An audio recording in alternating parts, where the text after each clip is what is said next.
Thanks, Gabby. And thank you, everyone, for being here and providing a space for us to tell our story and also tell our science. Oftentimes, I think the two are incredibly important. And oftentimes it can feel like there's too much of an emphasis on the science and not enough on the story, but I don't think one can happen without the other.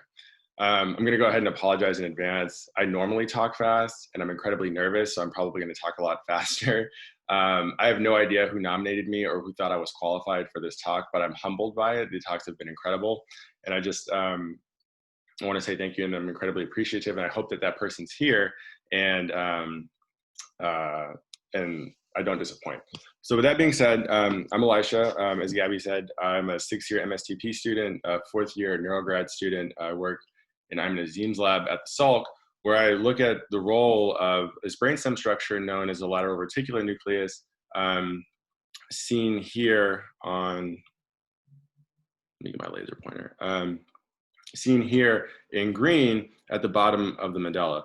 And we investigate the role of the LRN in dexterous forelimb movement. And while the tasks that we train our mice on are not as impressive as a violin, we're still quite impressed with their ability to, with the dexterous forelimb movements that we train them to do. But before that, I wanted to talk a little bit about who I am and where I sort of came from and what led me to this point, right? Because like I said, I don't think the science can be told without the story of all the support that I got in order to make this possible, right? So I'm one of 4, right? This is me, this is my wife, and this is my little brother Jeremy, my little sister Kaya, and her husband Jay, and our little sister Lila that we adopted about 15 years ago.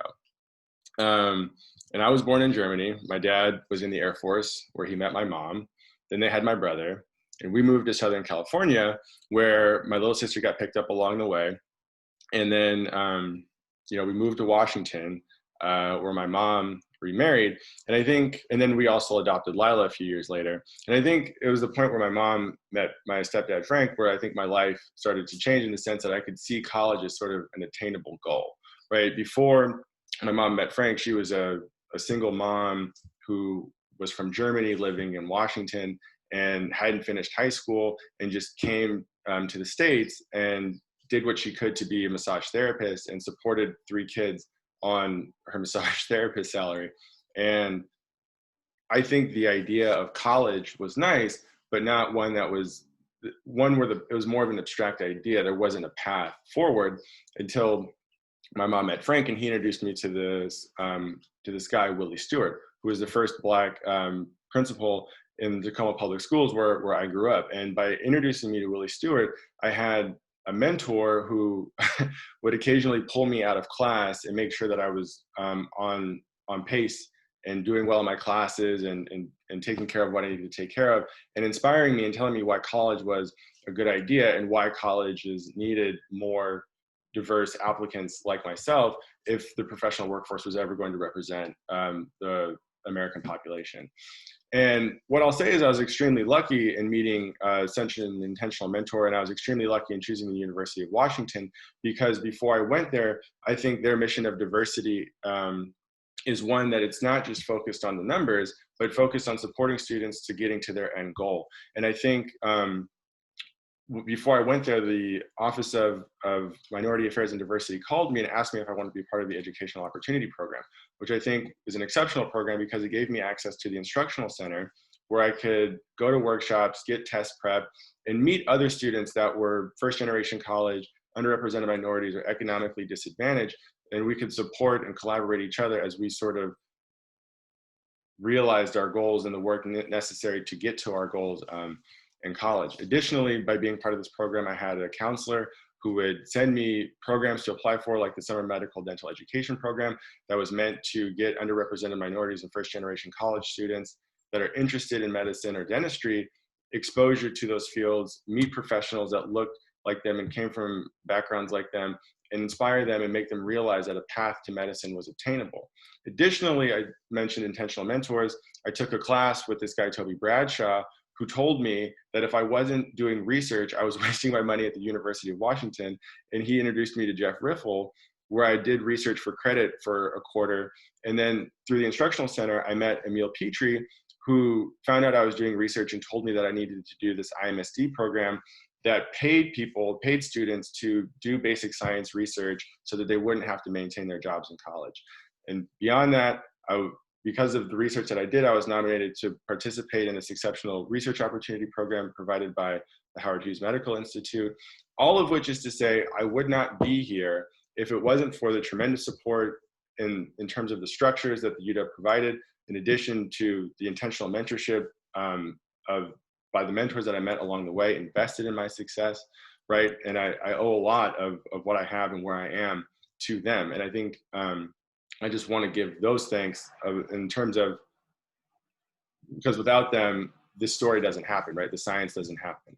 And with that, I'd like to get a little bit into the science, right? So again, I'm looking at the role of the lateral reticular nucleus in dexterous forelimb movement, right? And I think a good place to start is what skillful or dexterous forelimb movement means. When I first heard the term, I used to think of these like awe-inspiring athletic feats that would like sort of bring the house down, or beautiful musical pieces that brought tears to our eyes. The types of things that we participated and paid for before COVID-19 is what I thought of as a skillful forelimb movement. But it turns out that our everyday movements, like reaching for a door handle or buttoning a shirt, or even disinfecting your surfaces with a rag, are considered dexterous forelimb movements as well. And it's not the skill that, it's not so much the skill that that links these two, it's the circuits in the communication in the central nervous system that does, right? And so what links them is that in order to accomplish these features or these movements, you need constant and efficient communication between the spinal cord and motor centers above the spinal cord, what I generally refer to as supraspinal centers, in order for these movements to be accomplished, right? And so as a lab, we're interested in what neural strategies are used to control these movements, right? And so what we know a little bit in terms of motor control is that dexterous forelimb movement requires feedback for high endpoint precision. And so we have cortical and supraspinal motor structures that send commands down to the spinal cord that then activate the motor neurons to then excite the muscles that put our arm in space.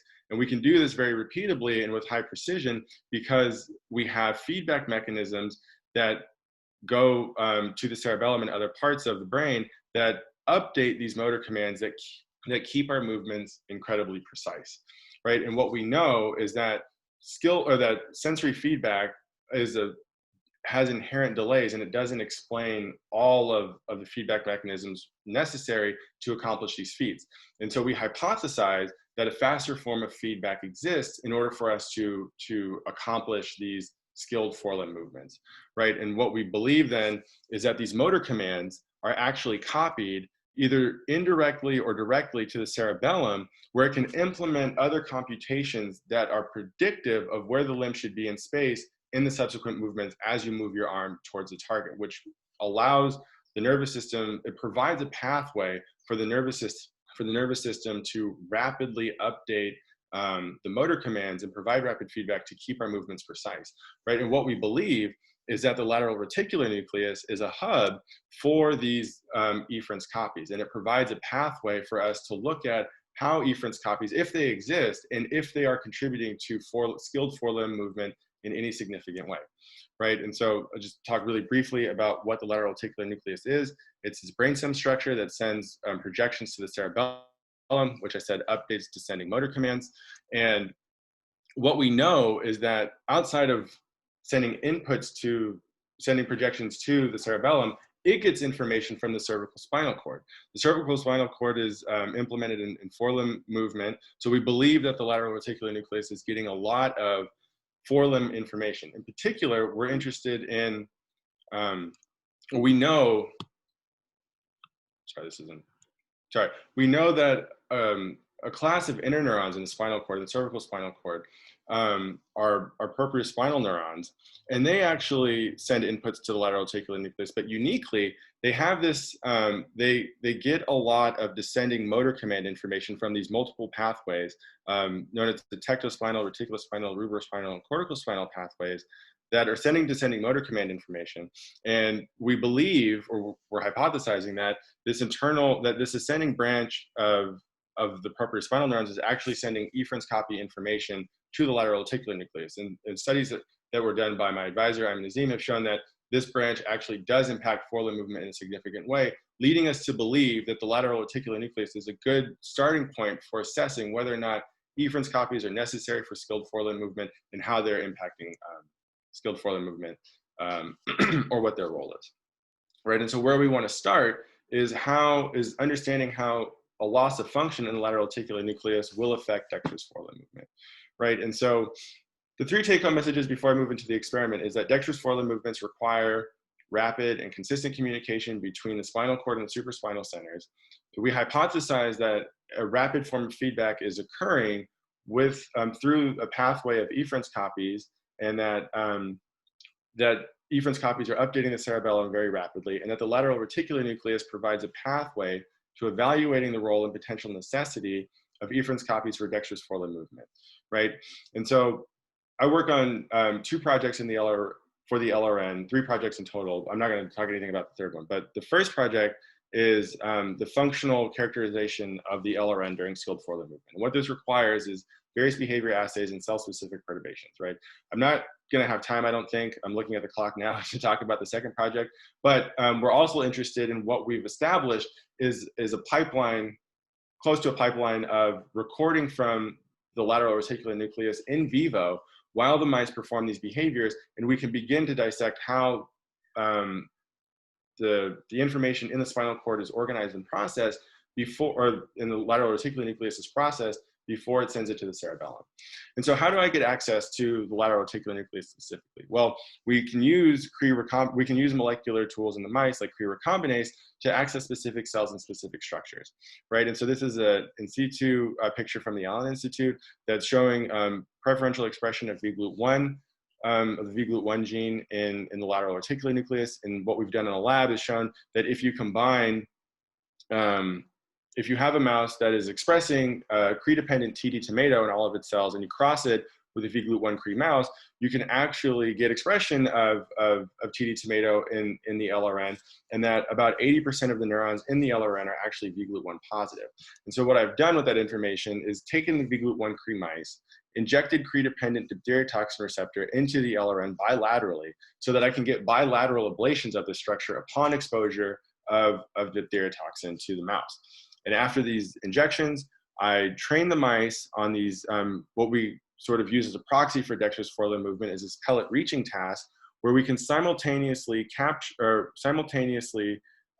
with multiple high-speed cameras, capture the movements for evaluation of the movements, both pre-DT administration and post-DT administration.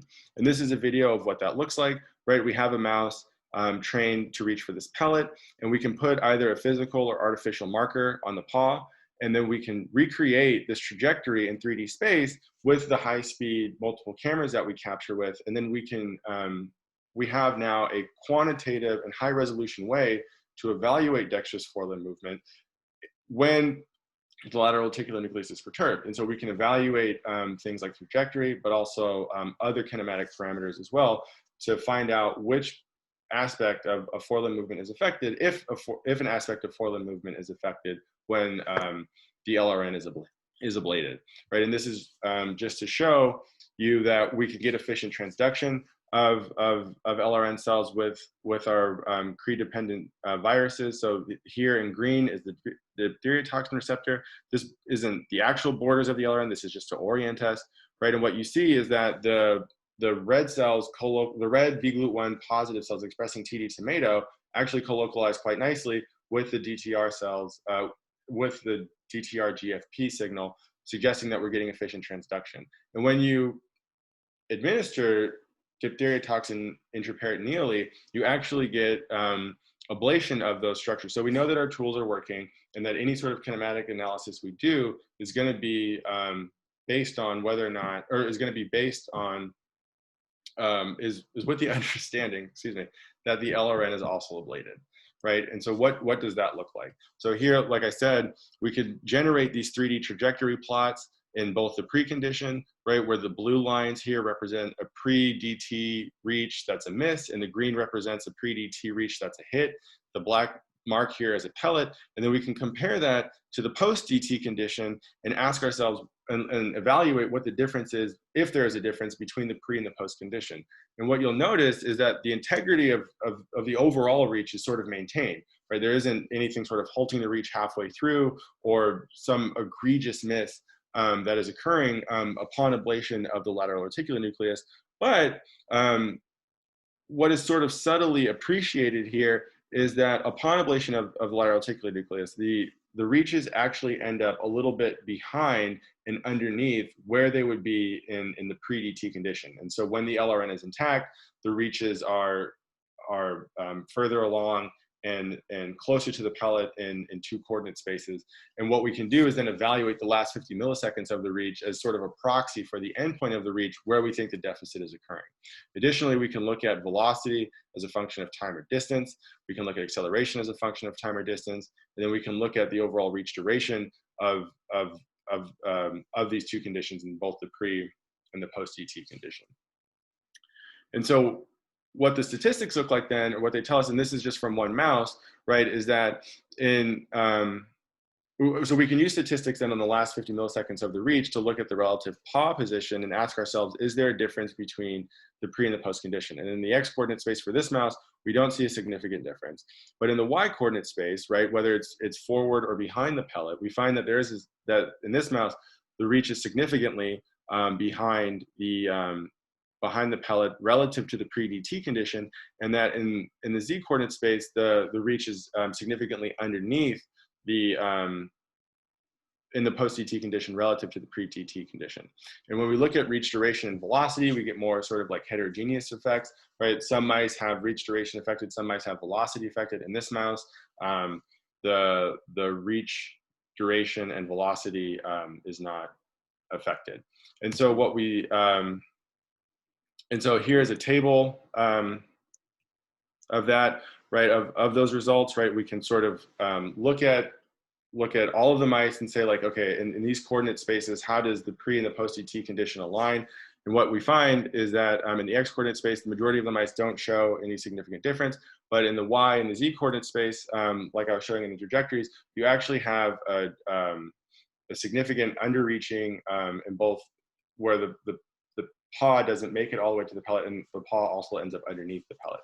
And we don't see any sort of consistent effects with reach duration or mean velocity.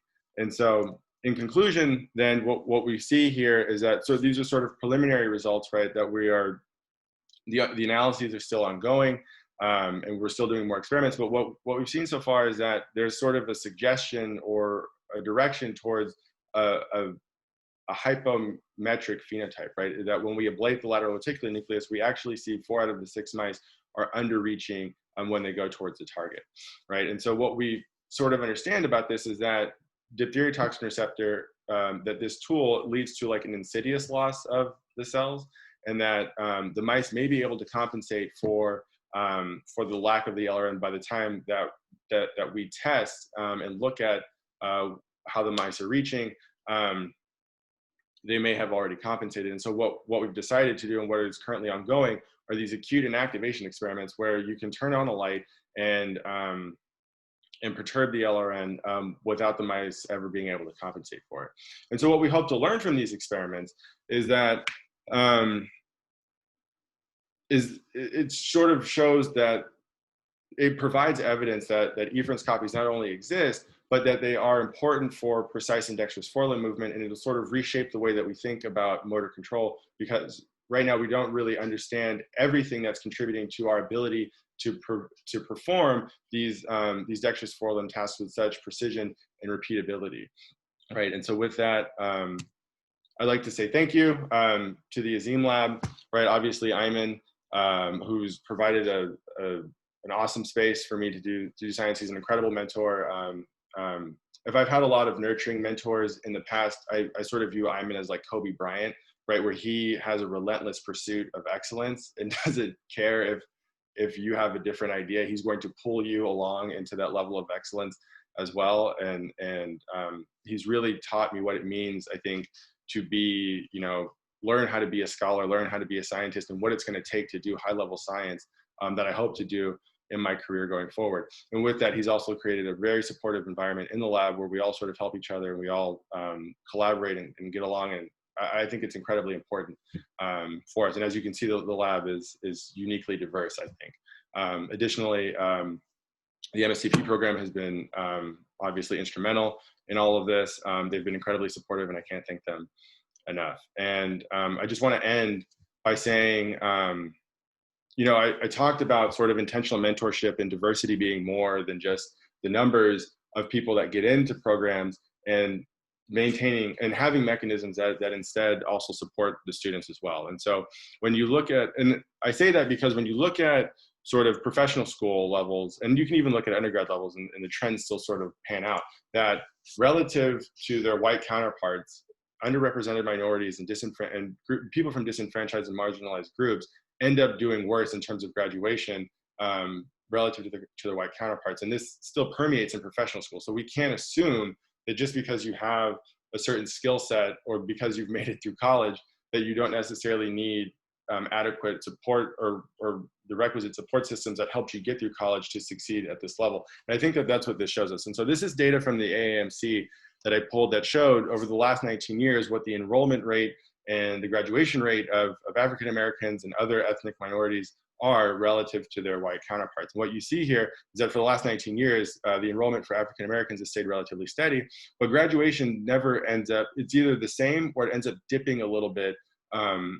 in comparison to to their enrollment rates. Additionally, when you look at other ethnic minorities, right, the enrollment rates are going up, but their graduation rates are slowly declining. And when you look at their white counterparts, right, the enrollment is declining as you would expect, right, with the increased enrollment of underrepresented and disenfranchised groups, but the graduation rate has actually overtaken their enrollment rate. And so if you look, about 65% of the kids graduating from medical school are actually white, and that's at the cost of these disenfranchised minorities. And so I think this is just another way to represent that with this graph here, right, where if attrition rates were sort of equally affecting all groups, we would see sort of a steady line along this one here, and not sort of this decrease in the ratio of the graduation versus enrollment, suggesting then that, you know,